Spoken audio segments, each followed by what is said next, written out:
Jeff, welcome to the Engearment.com podcast. It's a pleasure to meet you and work with you on this conversation. You've been recommended to me so many times by so many StrongFirst instructors and friends and mutual friends. And I follow your Instagram page and your YouTube and your website. You have a lot of great resources, man. So thank you for your time and thank you for being here. Hey, I'm honored, humbled that I'm recommended by some fellow strong folks. So that obviously is a very much a positive. It is, and I think it's very well deserved too. So you are located out in, is it the Seattle area? Yeah, Seattle. I'm basically kind of South Seattle a little bit on a little neighborhood called Beacon Hill.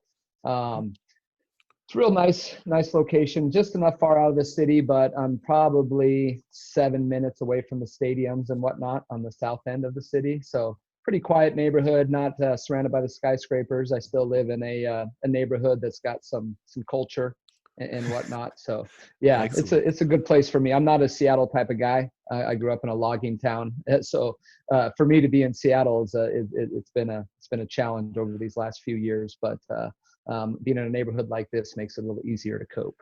I bet. You know, I've been to Seattle a few times for some splitboard festivals up there in Glacier, Washington at the Baker. Nice. So pretty. Absolutely. I don't know. Have you been up there before to Glacier or Baker? Yeah, my parents actually, when I was a junior in high school, so that would have been around 1989, they moved to Mount Vernon, which is 60 miles north of Seattle. So that's kind of more approaching the Mount Baker area. So yes, been up in the Mount Baker, a little snowboarding back in the day and whatnot. Oh, how cool. Yeah, you can probably see some snowboards back in the corner here. Some splitboards, actually. Yeah. I'm glad you enjoy snowboarding, sir. That's awesome. Yeah. Wow. Craig Kelly. You ever heard of Craig Kelly, Burton? Oh, yeah. Yes. Yeah. He went to my high school, Mount Vernon. Get out. Yeah, He's a legend. Yeah. And then Dan Donnelly, like a good early day Sims rider. So a lot of those early knuckle draggers came out of the good old Skagit Valley. That's so cool. Oh my gosh. And prior to our conversation, you know, Never Summer Snowboard Company, they're here. Yeah. I was working with Vince Sanders and the owners of that company to do a campaign. And out there you have LibTech, which is a great snowboard company. Yeah. Snowboarding. It's like my favorite thing outside of kettlebells and vodka and dogs. I love it. Yeah. It's something I got to get back into. I lived in Utah for 5 years for a stretch. And so I was constantly snowboarding. And then when I got back here to Seattle, kind of changed the game a little bit. It's more of from Seattle, you have to plan your day to get out snowboarding. Salt Lake City, it's like, hey, call in sick this morning because there's a fresh snow, and be up on a lift, in 30 minutes from my house and ready to roll. So the convenience and the snow was better in Utah, right? I must admit. Yes. Well, see, that's a very important topic. So we have a continental snowpack here in Colorado and in Utah. Then you get intercontinental, and then you have maritime, which is really moist, really heavy, and it's really pretty. I mean, your snow depth is like 3 times our depth, and you get to do more steep aspects. Where in our backcountry, we have to take it real conservative because the avalanche danger is much higher. Sure. So. Yeah. But it just makes you appreciate a different approach. Exactly. Wow. My favorite view up there is Mount Shuksan. That's beautiful. Gosh, it's huge. Like the relief on it makes it look like Everest, right? Oh yeah, absolutely. Yeah, we got some rugged hills around here for sure. Yeah, understated rugged hills. That's awesome. Yeah. Well, there's so being a fitness professional, I'm very curious about how you and your gym and your colleagues and your students have adapted to what we're all facing in every industry. This COVID-19, it came on strong, it came on fast, and it made a lot of us adapt real quick. And real quick. Yeah, exactly. You already have a very strong online presence. You have online training and videos, and you got a good infrastructure in place. So was the transition for you challenging, or was it natural? For me personally, well, let's just start with what's happening at the Fuel House. Forget about me for a sec. At the Fuel House, times like this, you need a good leader, period. Right? I mean, and the owner of the Fuel House, Molly Keelan, is that leader. Right when this stuff started to first happen, I mean, she was on it, like completely on it. She's in a bunch of business groups with other coaches, around the nation that were dealing with this kind of at the same time, and fellow leaders. And right away, she set up a Zoom account and a True Coach account. I mean, like right now. So that was huge.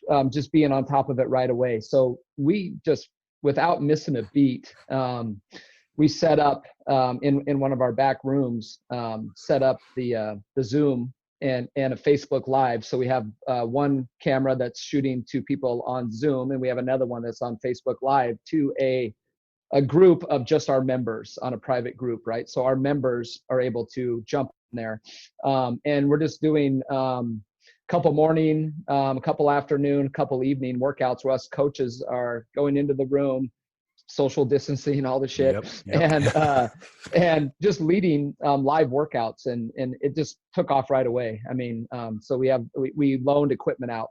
Molly, right away when this happened, she's like, "All right, guys, get in here. You guys can have one kettlebell each. Grab a barbell, grab some plates, grab some bands." So we kind of set up our people to be able to train at home like right away. And so yeah, it's been kind of an easy transition, man. And it's the feedback that we're getting is huge, and it's turned into other things. Like last Friday, we had a Fuel House social hour. We all got on Zoom. People brought their favorite beverage, and you know, everybody goes on mute, and then there's like a question. Everybody goes around the room, and you know, you train with these people on the daily, you get to know them a bit, but you know, during this little Zoom meeting, it was like, "Okay, Sally, what do you do?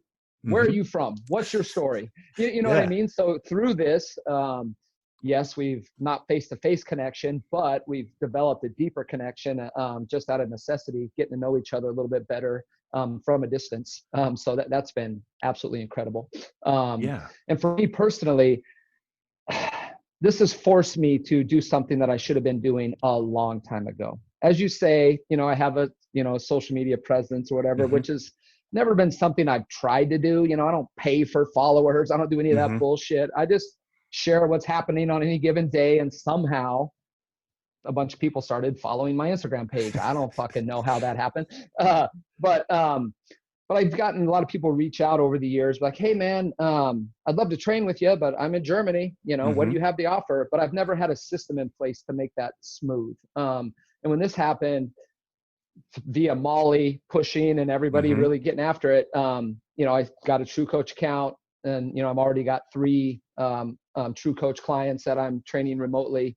So it's really forced me to get into that realm of where I should have been a long time ago. I've been beating around the bush way too long. And this just made me have to jump in the game, figure it out. And so I'm still figuring it out, but I'm running with it. I love to hear that. And I'm with you so much. Like you, I have social media accounts, and I don't have the traffic you do, but like you, I put up something I think is interesting, probably with my dogs, probably a kettlebell, probably drunk in the mountains somewhere. People dig it, you know. It's just real life. It's what we enjoy doing. And I've been approached a few times, like you have, like, "All right, I'm in some other location, not in front of you. How do you get served?" And I didn't put enough effort into it until I realized after we had to close our gyms on Monday, and then I was like, "Oh shit, we need to get this. These people need help. I'm temporarily frustrated, but they are also frustrated, and we need to serve their needs. So fucking double down some coffee, and we'll figure this out."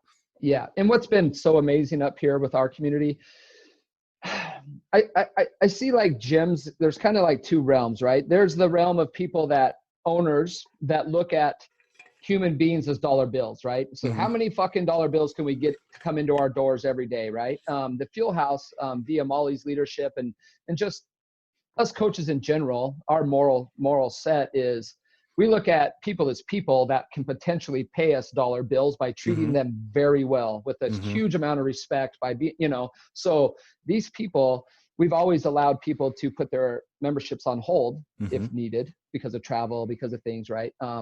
Well, pretty much everybody during this time has kept their membership going, even though they can't come in. And you know, and that's built off of community, right? You know, so, you know, that's why we're doing our best to provide live workouts and doing all these things because they have stood by us. I mean, we've had people offer to pay someone else's membership that had to cancel because they are a tech worker. And that's the thing with Seattle, you know, there's a lot of people that are not working, but they're still making their same salary because they work at home. Exactly. Yep.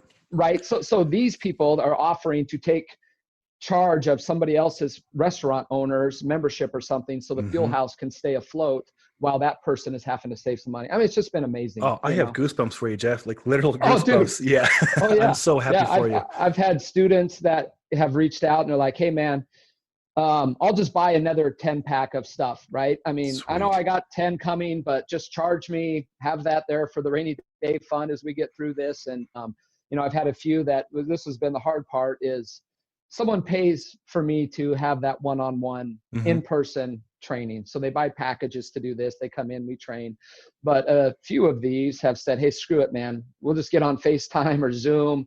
I'll pay you the same amount of money that I would give you in person just to sit and shoot the shit with you and train and support you in this time of need, you know? So it's just, beautiful. I mean, oh yeah, bro. I'm so happy for you. You know what? You're the fourth person I've talked to in the last week, fitness professional wise, who has faced this situation, as most all of us will very soon. Yes. And I think each one of us has been like humbled and lump in the throat, grateful. Oh, yeah. It's amazing. Nonstop. Yeah. Totally amazing.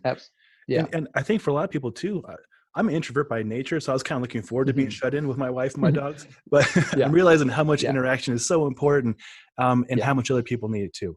And Zoom, thank God for Zoom. I started doing that at Doc Cardle's request for a podcast. Oh, Doc. There is Team Hartle right there. Oh, I love that guy. Love that guy. He's such a fun guy. You know, honestly, I love Metallica and death metal for a very long time. I had a long haired motorcycle and I was like, oh, they're the best, right? And then I tabled it and I went to like DJing and stuff. And then, of course, I'm doing the did SFG for the third time with him and Fabio, and then the SFL, and it was just nonstop Metallica. And I was like, it was so good. Golden Age Metallica. So, amen. It's always there for you. It's always there for you. It is. It totally is. I was talking with Pat Flynn 2 podcasts ago, and we had the exact same SG guitar, and we were jamming on some old Metallica riffs and sharing it back and forth. And it's just cool to see people in the community who, like, it's easy to put somebody like yourself or Pat or Eric Frohart on this big pedestal, and because it's well deserved, right? But then the reality is we're all in this together. We're all people, just trying our best to do our best and serve our friends and colleagues. That's it, man. And it's like a perfect opportunity to embrace a leader role. You know, I mean, I'll tell you, I have battled depression, anxiety, these things for as long as I can remember. Right. Yes. I mean, even as a child, I mean, you know, it's always been a part of me in one way or another. So it would be really easy for me just to freak out, you know, but, in this era of like podcasting and all these types of things, it's like the way I look at it, if you don't have a coach in your life because you can't afford it, you're an idiot. Yeah. Because there's coaches out there all over ready to just give you free information on podcasts and all that stuff, you know? So listening to guys like Jocko and these guys, you know, of just like, hey man, you know, just clutch up, be a leader. Don't panic, you know, try not to panic around your friends, your family, your clients, you know, always be that, you know, that staple of strength and that, you know, and so that's been kind of my goal, even though, you know, I have my times. I ain't gonna lie. You can talk to my team where I go freak out a little bit, but yeah, it's a hell of a time to embrace your role as a leader in your family, in your community, whatever it may be. Absolutely. Well said, Jeff. And to your point too, I've battled depression and drug abuse and anxiety and insomnia and all kinds of stuff. Right.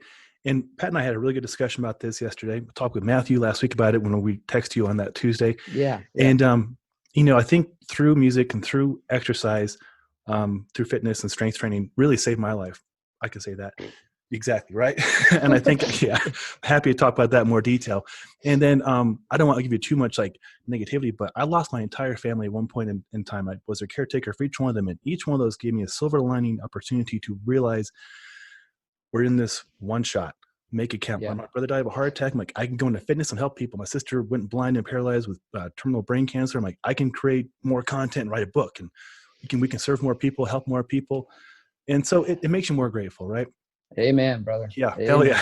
Exactly. It makes you way more grateful. I think suffering brings empathy and compassion and motivation. Most definitely.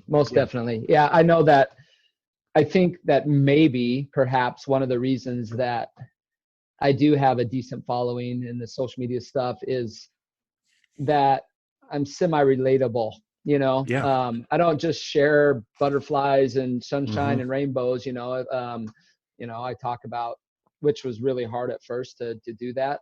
But, to talk about depression and talk about my weaknesses and all that type of stuff. And I get a lot of people that reach out privately that are like, bro, man, I know it was just a simple little meme that you posted about depression or something, but man, it really hit me. And I just want to reach out to tell you. So that's important to do. It's important to share. Where I was raised and probably with you, the last thing you do is talk about a weakness or admit, if you're, if you hurt yourself and, if you cry, you go out of sight. Right. You know what I mean? Or, you don't let nobody see you showing any weakness, and that's pretty much how I was raised, and so to be vulnerable in my older years has been, transformational. I'd probably still be bitter, pissed off, and ready to, jump off a bridge if I didn't open up and start being vulnerable and start facing this shit as reality instead of just holding it in. I don't know. Well said. And from a leader standpoint too, it is so key. Like when I started becoming more vocal about my depression and my, battling my, I don't say demons, but accepting the things I couldn't control, right? And making peace with it. Like you said, people reached out and I don't want to say became like leader in that respect, but become a leader, somebody to go to. Like, absolutely. And I'm so flattered. Like this last Christmas, my wife, I put her to bed and we saw her side of the family. And I was replying to a friend in Australia who's facing, putting his father on hospice. And I had to do that about a year and a half ago. I did hospice 3 times with my family members and I went through a process and I'm open about it. So I want to say, hey, you're not alone in this process. Yes. Make sure you take care of yourself. You may drink a lot tonight. That's fine. But in the morning, just go for a long walk with your dog or whatever, and just take care of yourself. And, just trying to be a resource. So not totally alone. Oh, absolutely. Well, absolutely. Right. And then like when people see what they perceive as a well-adjusted, strong man that's out enjoying the mountain. And then when they hear that you came from that or dealt with that and are still doing this, it's, it's like a bright light at the end of the tunnel, right? If people don't hear that or see that from somebody, maybe they'll never see that light at the end of the tunnel. But by you being vulnerable, by me being vulnerable, by someone on a Jocko podcast, these hardcore Eric Frohart types, the tip of the spear badasses, and these guys are starting to open up in these things like this, and it's just huge. It is. It's absolutely huge. Well, again, I have goosebumps for like the last 5 minutes of this conversation. Yeah, me too. That's awesome. It's so key, like to be like a strong, like you're a huge, strong man, and you're a beast, and it's so cool to be like vulnerable, like there is gooey insides of love and empathy, and it helps bring people in even closer. Amen. Yeah, it's awesome stuff. And to Eric, cheers to Eric. Like I was saying before we chatted, he's going to probably jump on, I think, Friday or Monday and chat and stuff. Outstanding. He's such a stud. How I even came into the StrongFirst world in the first place, it's so oblivious and goofy. You're going to laugh at this. So I was training a mutual friend of ours. Her name was Karen. And she's like, you would like my friend Eric. He likes to get outside and hike like you do. And he likes kettlebells a lot. You should email him. So I blindly emailed Eric Frohart, at that time, the CEO of StrongFirst. Oh, so it was when he was, nice. I was like, hey, guy, do you like to go for hikes? You want to get a coffee? And I meet up with him, and we meet at this at the tech center of Denver, and everybody's in suits. And I used to work in a law firm, and my wife works in that law firm now. And I used to wear nicer clothes, and this is how I dress now, and I love it, right? So I go into a Starbucks, and everybody's in their suits, and I'm like, I'm really out of place. And the only person hairier than me, the beanie on, was Eric. Yeah, so I love it. Yeah, then we hit it off. And he's like, you should really attend this StrongFirst one-day kettlebell seminar with Mark Snow. And we hit it off. Okay. And, yeah. And then I was like, I'm in love with this culture, the language, the coaching, the leadership. And then I signed up for the SFG with Czar Horton, Beastmaster. Love it. Oh, yeah. so good. And Czar's kind of like I see as one of my main mentors in this stuff. That's awesome. I met Czar when I was still probably around 240 pounds and the 16 kg was kicking the shit out of me, you know, like way back in it. Right. Mm-hmm. And I remember thinking to myself, it's like, if I do what it takes to get forearms like that son of a bitch, I'm going to be doing something right. Yeah. You know, so I set this goal of, you know, not anything else. Like one day I'm going to have forearms like that. God darn Czar Horton. But yeah, him and Andrea Yushi Chang and a few of these were my first introductions into this stuff. So as in martial arts and anything else, you know, you have like a family tree in this type of stuff. Right. Mm-hmm. So, Pavel, Czar was like right Mm-hmm. there in the early beginnings. Andrea passed down to me. So I see this lineage as something that's very important to me. And Absolutely. I'll forever look at them guys as my mentors. And now it's just my job to try and do the same. Well, yeah, I think you're fantastic. You're a team leader, right? I was a team leader. I Mm-hmm. stepped down from a team leader role not too long ago. Okay. Several different reasons. Sure. Nothing to no ill will or nothing like that. It was just something that the system I still Mm-hmm. love. I still teach, and I will continue to. I still have my StrongFirst Elite. It was just Wow. getting out to certs and doing all this stuff. I wasn't into that as much. Yes. So I shouldn't be taking up a slot for that. That's So very kind of yeah, you. it was just kind of just to step away a little bit and kind of start doing my own little workshops from time to time and things like that. So, Oh, I fully but still respect that. massive amount of love and respect for the community. Absolutely. And for the listeners out there, I mean, your listeners probably know all about StrongFirst Elite. So StrongFirst Elite, that's SFG, SFB, SFL. Is SFG? Yeah. So SFG 1 and 2, Mm-hmm. so both of those, the SFL and the SFB. Yeah. So all Wow. of the certs. Yeah. That's incredible. I mean, that kind of background, you can work with anybody, any And that's ability. just it, right? Yeah. That's just it, right? When I got into this stuff, what was I? I was probably already like 35, 36 years old, right? I Mm-hmm. mean, and I never really had this inkling that I would coach. If I was going to coach anything, it would have been baseball, football, Pee Wee stuff, whatever. But, I never went to the local 24-hour fitness and looked at a trainer there and thought to myself, I want to do what you're doing. I Right. mean, so like this path was never something that I've thought about, Mm-hmm. until I found the kettlebell and it just snowballed and things took off. And, I got my first cert. I would have been the HKC. I think it was in 2009, I think. And then my RKC in 2010, or it was my HKC 2010, RKC 2011. They kind of blend together. But yeah, once I went to that, the HKC, and that was just the 1-day course, like the user course that StrongFirst has right now. So basically goblet squat, get up, swing type of situation. Mm-hmm. And that's when I met Czar and a few different people. And I was like, okay, so this is what a coach does. It's Yeah. not at this other gym where I was at. It's this, you know what I mean? It's like, Yeah. really working with me, manipulating me, looking at, just really breaking everything down. And I was like, I could see myself doing that. Right. And that's what inspired me. And then that first RKC weekend in San Diego, Pavel was there, Dan, John, Oh, the sweet. Snideman, all of them, right? I mean, Johanna, I mean, just it was like a superstar cast, and it was outside in the sunshine back in the double bell days, shirts off. And then, sounds ideal. that weekend, I was like, this is what I'm going to be, just like one of those team leaders up there. I'm going to be at this cert. I'm going to be leading a team. This is what I'm going to do. I don't know how or whatever, but this is what I'm going to do. And so I And you're caught doing the it. bug hard. Yeah, still doing it somehow. That's 10 so years awesome. later, still hustling. Oh, that's so awesome. So awesome. Well, Dan John actually, hopefully get a chance to talk to him next week. Obviously another great superstar in our like a mentor to a lot of us too.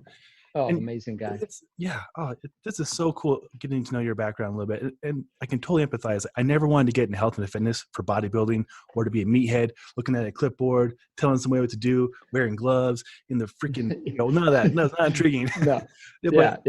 But like to your point, the minutia of like making sure everything's the right angle, not here, there, and just that's it, man. all the little things that make the big difference. That's it. And I'm just so obsessed with skill, ever since I was little, I think, I mean, I started playing Pee Wee football, tackle football when I was 8, which probably explains some of my head issues. And then, playing, I was a catcher from the day that the ball came off the tee, so I've just, and I took those the same way as I took kettlebells. It's like, I might not be the biggest, I might not be the fastest, but if I take this angle, if I do this, if I do that, you know what I mean? I'm going to be better. If I hit them harder than they hit me, I'm never going to get hurt. So, when I get this kettlebells, and I also dig on martial arts, I see kettlebells as the martial arts of weightlifting. I know that's said out there a lot, but sure.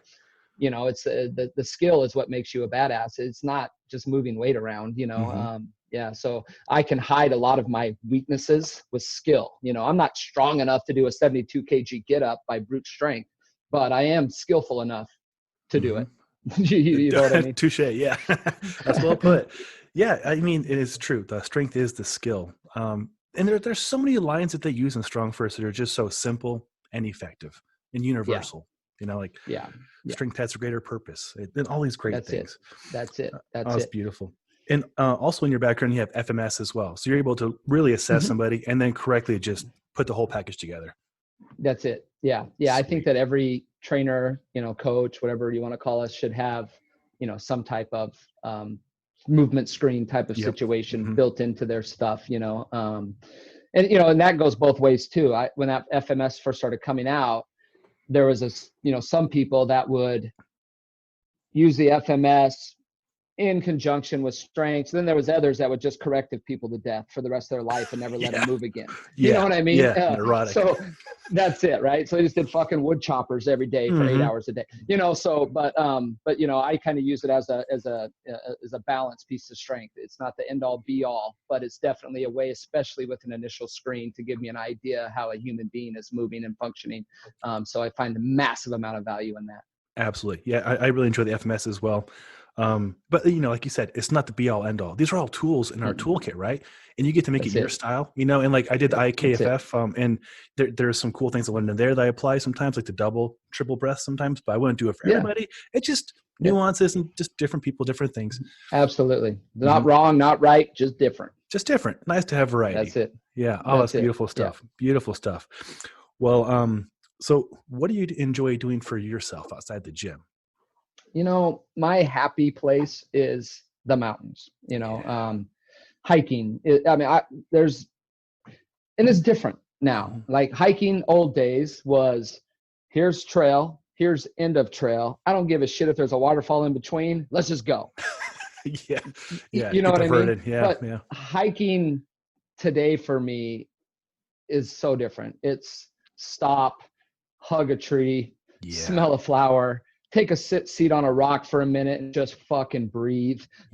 You know, so yeah. My first like route out of depression and stuff, I think, was the kettlebell and, you know, and finding something that I got obsessed with getting good at. And through that obsession of getting good at it, I got fitter. I lost weight. I started moving better. My confidence got better, got back into karate or Kaju Kembo technically, and all that stuff, you know, and then, but now that transitioned into a job. So I still love doing it all and all that stuff, but it doesn't bring me the same amount of therapy, I would say. You know, it still does, no question. But so the hiking and all that stuff, that's more of the, you know, sitting with a shrink instead of being in an office, being out in the woods and just just being out there. You know, like last year I tried to do 52 hikes from Christmas to Christmas. So I, you know, I was just trying to get out there more. That's awesome. You know, I never thought of putting that way. And Jeff, I can relate so fucking much to what you just said. Like I literally left a corporate job to spend time in the mountains, right? And I based my life around training people to get outside. And my other job, Engearment, is doing reviews for gear for like North Face and Patagonia before stuff comes out. And I have to go to the mountains to do that. So like, before we're on lockdown right now here in Denver, I knew it was coming on Tuesday. So Monday I went up camping in a blizzard, 10 degrees with my dogs, bunch of vodka. I just stared, you know, like, and like you said, it's not about getting vertical feet. It's not about getting to top. It's just being out. So I can be on my deck and steer a tree. I'm totally happy. Yeah, that's it, you know. And I think, recently I've also been trying to get, it was mostly last year was like the big push for it, but, and I fall off the wagon a lot, but if I could recommend to somebody, like probably in my humble opinion, the most important thing that a human can do, not every human, so I shouldn't say that, but is have some type of like morning routine, you know? So I went on this stretch and a lot of us at the Fuel House, we did it together, but it was wake up right when the alarm went off. It doesn't have to be jocko early, you know, I mean, just earlier than you would get up, let's say, right? Shoes are right by the bed, alarm goes off, put shoes on, head directly out the door, rain, snow, or shine, do a 2 mile minimum, walk, jog, run, bike, come back in the house, 5 pull-ups, 10 push-ups, 4, 10, 3, 10, 2, 10, 1, 10. So I ended up with, 50 push-ups, 15 pull-ups in that ladder. And the big one is then just sit and freaking meditate for 10 minutes, just meditate, whether it be guided, whether it just be quiet, and through that meditation, it's helped improve being outdoors as well. Because in some of these meditations, they talk about, hey, when you're out there hiking, don't try and look at a tree and just say, is that a Douglas fir? Is just look at the tree. You know what I mean? And just check out its color. Just see what it smells like. You know what I mean? Getting in a morning routine, waking up and getting your heart rate started with a little walk and maybe push up, pull ups, and then just do that meditation and then get into your day, man. I'm trying to get back on that. I go through spurts. But when I'm most squared away mentally is when I personally have a morning routine to follow. But there's a dichotomy to all this stuff. You don't want to have so many things there that if you miss one of them, you start browbeating yourself, because that's not what the morning routine's about. Right. So 2 or 3 little things that just sets your day with purpose. Oh, I love that. That's great advice. I usually try and ask people who I respect what their routines are in the morning. Because structure, I think, is very important. Like you said, with that structure, I think it gives you like some freedom, because you're going to do these things. And they're like, it's a habit. You're going to brush your teeth. If you have dogs, you're going to walk the dog. And for me, like my routine, usually 4:30 up. I have a gratuity journal. I do my best to keep up with that. Huge. Yeah, very big. And it's not very long. It's not hard. Maybe the first 2 or 3 days are hard, because you're like, oh, I can't think of too many things really. But and whenever I have a friend who's going through some stuff and they ask for advice, I usually buy them that. And I wish 5-minute journal. The 5-minute journal, man. Exactly. It's the best $20 investment. Oh yeah. And I'm always surprised when people don't use it. I think also you probably encounter this. If you give something away for free, people don't always value it. So that's right. Yeah. And that's a bummer. That's right. You wish people would just be like, hey, this is a gift from me to you. I want to empower you. But they don't always see it that way. That's it. Yeah. That's one of my hardest parts in the fitness industry is Molly's always on my shit, because I give away, if someone travels from out of town and they're like, hey man, I'm coming in from Boston and I'm going to be in Seattle. Like, I can't charge them for an hour session. I just give it to them for free because they're traveling and they're coming. You know what I mean? But I'm starting to walk a little finer line with that, like learning that I got to pay my bills too. And all this stuff. But it always comes in return. Like, this one fella, I won't mention his name because maybe he doesn't want me to, but he visited and I gave him a free hour session, him and his wife. And then a month later in the mail comes some high grade scotch. So Sweet. It all came around. Oh, hell yeah. That's awesome. Yes. So, but yeah, I know we do got to value ourselves as coaches and as people that, we play a huge piece in the cog of the preventive maintenance side of things, so teachers and coaches should be getting paid a hell of a lot more, because if your coach is doing you right, you're going to be spending a lot less time in healthcare and all these types of things. And, you're just going to, all that stuff. It snowballs if you're out of shape and you're not doing this stuff. So we play a larger role than a lot of people give us credit for. Right. And you know what? I think because a lot of people might associate a personal trainer with what we talked about 15 minutes ago, that person in the gym with the clipboard going through the motions. But if you find the right person, like a person like yourself, it is a quality of life improvement, and you've made a connection with a real person, and it shows up like it just showed up for you guys. Your community stood by you in your fuel house, and it shows, right? Because you put out quality. You're so valuable that people can't imagine their life without you. Yeah. So and that's awesome. You for that. Yeah. And if you do that, with a good moral compass, that's a beautiful thing. You know what I mean? I see like out now on the Instagrams and all these things, the moral compass is a little bit twisted for some. Yes. But there's still a lot of us out there, like I've been trying, for no other reason, but just to do it, share like a little morning workout for someone that potentially stuck at home could do, That's beautiful. Or, whatnot. But I think we could all be doing just a little bit right now to help our fellow humans. It's true. And you know what? I've been noticing this about this situation we're currently in. We're going to be in it for a while. I think probably longer than we think. What's been beautiful about it is seeing the camaraderie and empathy a lot of people are showing. I know if you stick to just the news, it's easy to get stuck. I hate the news, right? If I'm going to get news, I go to Reuters or BBC or something. But get out of that news cycle and you actually look eye to eye to your neighbor or a person just in your vicinity. Like, that's it. Yeah, we're all just trying to do our best and just be kind. And people are stepping up in huge ways. It's beautiful. It's really beautiful. And I think this whole, I don't want to say suffering, this whole opportunity is going to help bring us closer together. Even doing stuff like this, like your happy hour. Like today's my wife's birthday. And so, happy birthday. Thank you. She's around the corner here somewhere. It's funny because she gets to work from home, which is very fortunate. She works in HR. And so we take turns. Who's going to be loud? I get to be loud for next hour. And then she goes to get to her meeting. Love it. Yeah, so you adjust and make the most of everything. But yeah, we're going to have a virtual happy hour with her friends and colleagues here. Actually, by the time you're going to have your meeting with your guys. So nice. It's cool. This technology has really allowed us to make better connections. And my God.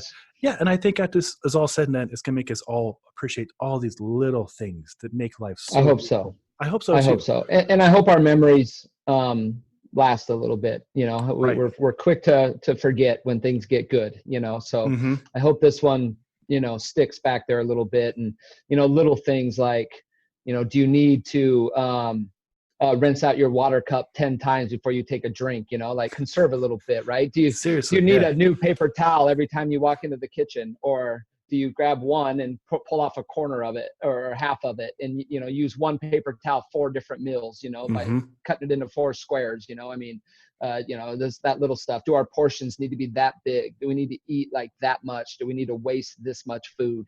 You know what I mean? I think huge wake up call for me, everybody, especially that are struggling right now, like a service industry people that are, barely getting by even just a couple weeks into this, how we're learning that, hey, I don't need to have a 6-egg omelet to survive, right. 3 eggs with some nice little veggies will do me just fine. Absolutely. And I like your resourcefulness too. I love leftovers. So I like to go in the fridge and make a pile of shit, basically, and just eat it. And I'm happy as hell with that.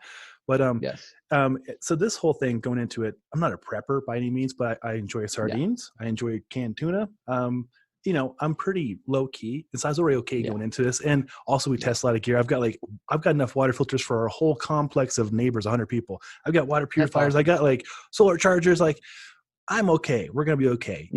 So I'm not too worried about that. But we're all doing our part, stay safe and social distancing, like you said. And it's kind of tricky because I think being outside for you and me and people we associate with is so important. I help run this backcountry ski and snowboard group. It might be the biggest one in North America. It's like 7,500 members as of today. Wow. Yeah. That's awesome. Thank you. That's awesome. We're like you, we're in this position to be leaders. Yeah. And I had to make a stand today, or actually yesterday, saying I'm not going to go recreate in the mountains because the proximity to other people is, I can't guarantee distancing. 2, going into smaller communities, like imagine going to your ski resorts, they don't have the medical capacity to deal with a situation. And 3, if a person were to be in the vicinity of us in the backcountry and make a bad decision, they're going to put search and rescue in harm's way. And again, endanger more people, more resources. So I had to say, I'm going to take a break from my favorite thing in the world, backcountry skiing and snowboarding and camping. And I'm going to spend time playing guitar, reading, doing more podcasts with great people like you. Yeah. So when it does come around, I'm going to appreciate it even more, Yeah. Washington, we just officially, as of the other day, hit the stay-at-home order. And hopefully, we've learned as a nation with this too, is if something like this happens, I'd rather just get kicked in the nuts right in the beginning and just say, everything is shut down, 14 days, don't leave your friggin' house. You know, I mean, in hindsight, but instead of just kind of playing it along and let's see how this works and let's see if we can trust people not to be idiots. Like here in Seattle, people are playing touch football and volleyball down at Alki Beach. And, it's like, what the fuck are you doing? They don't get it. Oh, they don't get it. Right. So hopefully, because this stuff, it's not good. I mean, yes, it's been a while, but I could see this stuff happening a little more often than not, the way things are going these days, so absolutely. It's like, this stuff happens again, man, just lock yourself down, have 14 to 30 days worth of stuff ready and just don't leave your house. That's the only way to completely stop this thing, apparently, is just not be in contact with other people, Yeah, it's so true. And I think the general preparedness of those supplies goes along with how we also, at least how I like to train, general preparedness. Like I was on a hike, Yeah, a ruck with Eric Frohart, and he's got like 50 pounds of dumbbells in his backpack, and he's got his heart rate monitor on, and we're doing heart rate variability. He's such a badass. And he's like, he's like, Sean, what are you training for? I'm like, for life. He's like, not like snatch tests or like breaking any records. I'm like, no, I just want my knees to feel good. Honest, I want to be able to handle helping my friend. Yeah, just life, right? Amen. And so we stop for a second, and because he's a very high achiever, right? And so Navy SEAL, top of the spear, dude. Yeah, top of the spear, Navy SEAL. You know, the bad as it gets. Yeah, Purple Heart recipient, national treasure. Oh yeah, dude's badass. So training for life, and also general preparedness. That's my mindset too. I love that. Cool. I love that. If I only had one spot left on my training book, and if two people came in and one was like, hey, you know, I'll buy 30 sessions from you right now, and I want to be a bikini model, I'd be like, oh, that's cool. That's a good investment. Yeah. But another person walks in and says, hey man, I could commit to 10, but I just want to be able to wake up in the morning and do whatever comes at me. Yes. I'm taking that guy. I love it. Every day. Damn right. Every day. I'll take 1/3 of the pay and work with somebody that has that mindset. I'm not into this game for any other shit, you know. It's just, I just train everyday athletes, right? You know, people don't come to me to win the Olympics. You know, I'm not into that. I'll send them somewhere else. I'll send them to Eric Cressy or somebody else. You know, me, I just want to train, you know, guys like us, That's women so like awesome, us, Jeff. you know, people that just are just like, hey man, you know, I want to wake up, and if someone says, let's go snowboarding, I may have to get new snowboard boots, but my body's not going to be in a condition that I have to wait a month to get in shape enough to go freaking snowboarding. Or, right. you know, I'd love to hear that. And it's true, because these are your people. You might go do that thing with them. I can't tell you people I train. They're like, I want to go backcountry skiing. I'm like, let's train for it. When we go do it, then we go have a burger and some beers. And I mean, that's a really high quality life right there, my friend. Boom. Yeah. The best trophy ever. Exactly. You know, hard day in the mountains and come back and have a Chicago style pizza and a beer, you know, that's the trophy. I'm so into it. Oh, Jeff, I really appreciate your honesty, your directness, your kindness, your leadership. You're just a freaking awesome person. I know you got to run for another meeting. My time's your time. I know we're going to have a lot more downtime. So if you want to jump on in the future, be happy to have you on again. Hit me up anytime, man. You're my type of people. And I'm sure that, you know, our followers, whatever you want to call them, are probably going to jive on this conversation. We're similar. You know what I mean? So you know, anytime that you want to shoot the shit, just hit me up. Oh, I love it, man. Well, Jeff, all the best to you and Fuel House and all your people. Cheers to you, Solange, for your scotch. And I will hopefully talk to you sooner than later, my friend. Awesome. Cheers, my friend. Stay strong. You too.